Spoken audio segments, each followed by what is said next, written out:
और उसके बाद वो जंगल एक बार फिर से सुमन की चीखों से गूंज उठा। लेकिन आज की रात सुमन की चीखों को सुनने वाला वहां पर कोई भी नहीं था। अगर वहां पर कोई मौजूद था तो बस हरिया, जो कि अब एक भेड़िए में बदल चुका था। सुमन के बालों को पकड़कर घसीटते हुए वो जंगल के बीचों बीच एक जगह पर ले जा रहा था। अगली सुबह गांव में। अरे भाई, पता नहीं क्या बात है, अपने गांव का हरिया किसान और उसकी पत्नी सुमन दोनों गायब हैं। दोनों का कोई अता पता नहीं। अरे कैसी बातें कर रहे हो भाई, ये कब हुआ है? अरे पूरे गांव में खबर फैली पड़ी है। कल रात को दोनों खेत की तरफ जा रहे थे, लेकिन लौटकर आए ही नहीं। तो हो सकता है अपने खेत पर होंगे। पूरा गांव ढूंढ कर आया है भाई। जानते हो क्या मिला वहाँ पर? क्या हुआ भाई, क्या मिला? बताओ हमें क्या मिला। अरे हरिया की पत्नी सुमन के कपड़े पड़े हुए थे। शरीर का एक एक कपड़ा फटा हुआ झोपड़ी के बाहर पड़ा था, लेकिन दोनों पति पत्नी का कोई पता ठिकाना नहीं था। अरे भाई, लेकिन उसका जो दोस्त है ना रामू किसान, उससे पता करके आते हैं ना। अब तक तो दोनों साथ ही खेत पर जाया करते थे।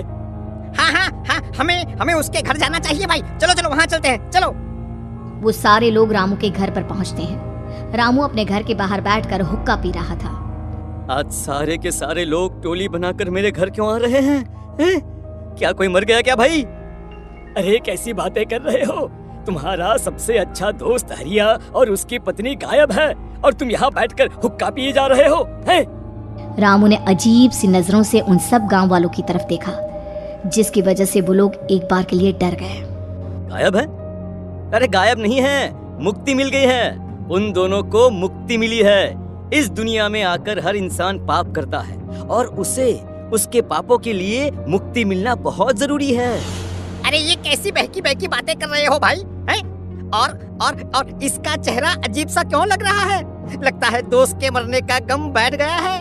पागल हो गया है शायद ये पागल। ये बात सुनते ही रामू चीख कर जोर से चिल्लाते हुए कहता है, पागल मैं नहीं हूँ, पागल तुम सब हो। और ये शैतानी जंगल अब तुम में से किसी को नहीं छोड़ने वाला, सबको खा जाएगा। याद रखना मेरी बात। शैतानी जंगल? कैसा शैतानी जंगल? लगता है रामू पागल हो चुका है। हमें यहाँ से चलना चाहिए भाई। चलो चलो चलो। तभी रामू की पत्नी बाहर आती है। नहीं, आप लोग इनकी बात का बुरा मत मानिए। 2 दिन पहले हरिया के साथ खेत पर गए थे। जब से वहाँ से आए हैं तब से ऐसी ही बातें कर रहे हैं। भगवान जाने ऐसा क्या देख लिया उन्होंने, खेत में कुछ भी बड़बड़ाते रहते हैं। लेकिन गांव के लोगों ने कमला की कोई बात नहीं सुनी और वो सब वहां से चले गए। रात अब धीरे धीरे ढलने लगी थी। तभी अचानक किसी ने धीमी सी आवाज में रामू को पुकारा। रामू, आ जाओ, मैं तुम्हारा इंतजार कर रहा हूँ। और सुनो, अपनी पत्नी को साथ लेकर आना, नहीं तो काम अधूरा रह जाएगा। ये आवाज सुनते ही रामू के चेहरे पर शैतानी मुस्कुराहट आ जाती है। वो धीमे कदमों से अपने घर के अंदर आता है। क्या हुआ? तबीयत ठीक है ना अब आपकी? मैं तुझे अपने साथ खेत पर ले जाने आया हूँ, चल। मैं तुम्हारे साथ कहीं नहीं जाने वाली। मुन्ना गहरी नींद में सो रहा है और उसे अकेला छोड़कर मैं तुम्हारे साथ खेत पर नहीं आ सकती। वैसे भी तुम्हारे उन खेतों में भगवान जाने कौन सा राक्षस घूम रहा है, मुझे तो डर लगता है। रामू गुस्से में दांत पीसता अपनी झोपड़ी से बाहर आ जाता है और कमला गहरी नींद में अपने बच्चे के साथ सो जाती है। तभी अचानक रात को रामू की झोपड़ी के ऊपर एक साया वही गाना गुनगुनाते हुए घूमने लगता है जो हरिया के मोबाइल में बजा करता था। मैं मौत हूँ, मौत हूँ, मौत जो बसरी है चारों ओर, जो आएगी कहीं से निगल जाएगी सबको। मैं मौत हूँ, अब मैं छोड़ूंगी नहीं किसी को।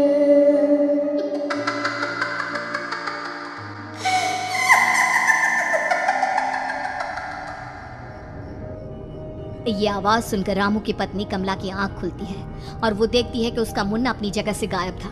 कमला चीखते हुए बाहर दौड़ कर आती है। वहां पर उसने देखा कि रामू ने अपने बच्चे को झोपड़ी के बाहर एक पेड़ से उल्टा लटकाया हुआ था और उसका बच्चा चीख चीख कर रो रहा था। वहीं दूसरी तरफ एक साया बच्चे के ठीक नीचे आग जलाकर उसके चारों तरफ हैवानों की तरफ नाच रहा था। छोड़ दो मेरे बच्चे को। अरे क्या कर रहे हो तुम? शर्म नहीं आती तुम्हें अपने ही बच्चे को इस तरह मौत के हवाले करते हुए?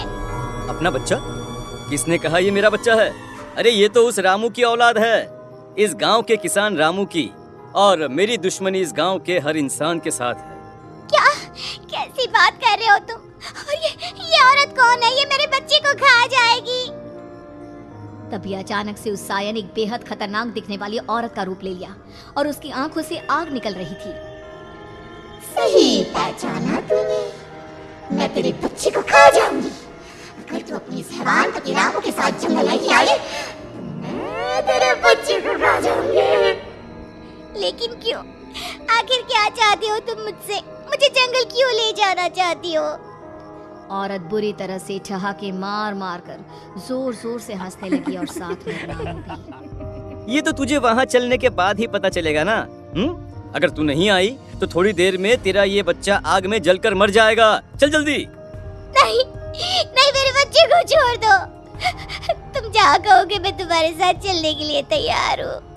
और उसके बाद उस बच्चे को झोपड़ी में लिटाकर आगे आगे वो साया चल रहा था और उसके पीछे पीछे रामू अपनी पत्नी के बाल पकड़कर उसे घसीटते हुए जंगल की तरफ ले गया। जंगल में जाने के बाद कितनी खूबसूरत हो तुम। आज की रात बस तुम और मैं एक दूसरे के साथ रहेंगे। मुझे तुमसे बहुत डर लग रहा है। तुम्हें क्या हो गया है? तुम तो बिल्कुल ठीक थे। वो होगा जो हमारे बीच होना चाहिए। तो आओ आओ अपने आप को मेरे हवाले कर दो। कमला ने डर की वजह से अपनी दोनों आंखें कसकर बंद कर ली थी। रामू ने बुरी तरह से चीख कर कमला से कहा, आंखें खोलो अपनी और मेरी तरफ देखो। कमला ने जैसे ही अपनी आंखें खोली उसने देखा कि रामू एक खतरनाक खूनी हैवान में बदल चुका था। कौन हो तुम? जाने दो मुझे। क्या चाहते हो मुझसे? वही जो एक आदमी एक औरत से चाहता है। मैं तुम्हारा पति रामू नहीं, बल्कि इस जंगल का एक भेड़िया हूँ, और आज की रात तुम्हारे खून से अपनी प्यास बुझा जाऊं। और उसके बाद वो जंगल कमला की दर्दनाक चीखों से गूंज उठा। अगली सुबह कमला के कपड़े भी जंगल में उसी तरह पाए गए जैसे कि सुमन के पाए गए थे। इस घटना के बाद पूरे गांव में दहशत का माहौल था। अपने माँ बाप की मौत और गांव में हो रहे इस तरह की घटनाओं की खबर सुनकर किशन शहर से गांव लौट आया था। अपने माँ बाप की बेदर्द मौत की वजह से वो बहुत परेशान था। तभी अचानक उसे अपने घर में खाट के नीचे पड़ा हुआ वो मोबाइल फोन मिला जो उसने अपने पापा हरिया को गिफ्ट किया था। अरे कितने प्यार से पापा के लिए मोबाइल फोन लेकर आया था। इसे एक दिन भी काम में नहीं ले पाए। और आखिर कौन है जो गांव में इस तरह की हत्याएं कर रहा है? क्या है इन सब के पीछे? क्या है? मुझे पता करना ही होगा, वरना एक दिन पूरा का पूरा गांव खाली हो जाएगा। इस गांव में एक भी जिंदा इंसान नहीं बचेगा। गांव के लोगों की मदद करने के इरादे से किशन अपने गांव से दूर एक दूसरे गांव में बहुत बड़े तांत्रिक के पास मिलने के लिए गया। तांत्रिक बाबा, अब आप ही कुछ उपाय बता सकते हैं। भगवान जाने हमारे गांव को किसकी नजर लग गई है। नजर नहीं लगी है, किसी ने तुम्हारे गांव को बद्दुआ दी है। किसी सताई हुई आत्मा का प्रकोप है और अब वो पूरे गांव में किसी को नहीं छोड़ेगी जब तक उसकी आत्मा को शांति नहीं मिल जाती। अरे लेकिन ऐसा कौन है बाबा? किसकी आत्मा है और कैसे मिलेगी उसे शांति? मौत है, मौत कहीं से भी आएगी और सबको निगल जाएगी। इससे बचने का सिर्फ एक ही उपाय है, लेकिन उस उपाय को करना आसान नहीं होगा। जो भी उस उपाय को करने की कोशिश करेगा उसकी जान जा सकती है।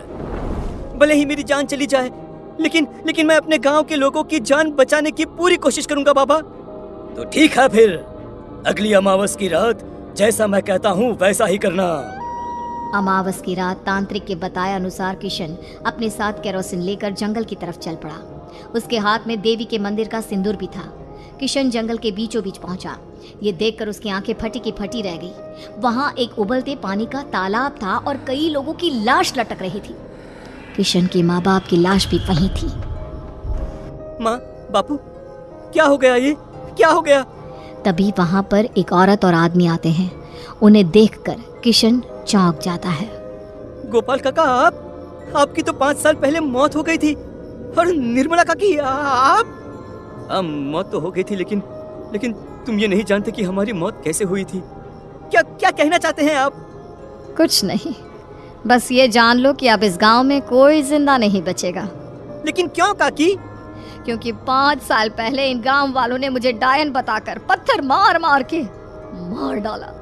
मेरी कोई गलती नहीं थी। गांव का एक बच्चा क्या लापता हुआ, सारा इल्जाम मेरी पत्नी पे डाल दिया। और जब मैंने निर्मला की जान बचाने की कोशिश की तो मुझे भी मार डाला। आपके साथ ये बहुत गलत हुआ काकी, लेकिन आप जो कर रहे हैं वो भी सही नहीं है ना? तुम यहाँ से चले जाओ वरना तुम भी नहीं बचोगे। हमारी आत्मा पिछले 5 साल से मुक्ति के लिए भटक रही है, चले जाओ यहाँ से। मौका देखकर किशन सिंदूर उन दोनों के ऊपर डाल देता है। उनका शरीर जलने लगता है और वो भयानक तरीके से चिल्लाने लगते हैं। अगले ही पल किशन उनके ऊपर कैरोसिन डाल देता है और वो दोनों जल जाते हैं।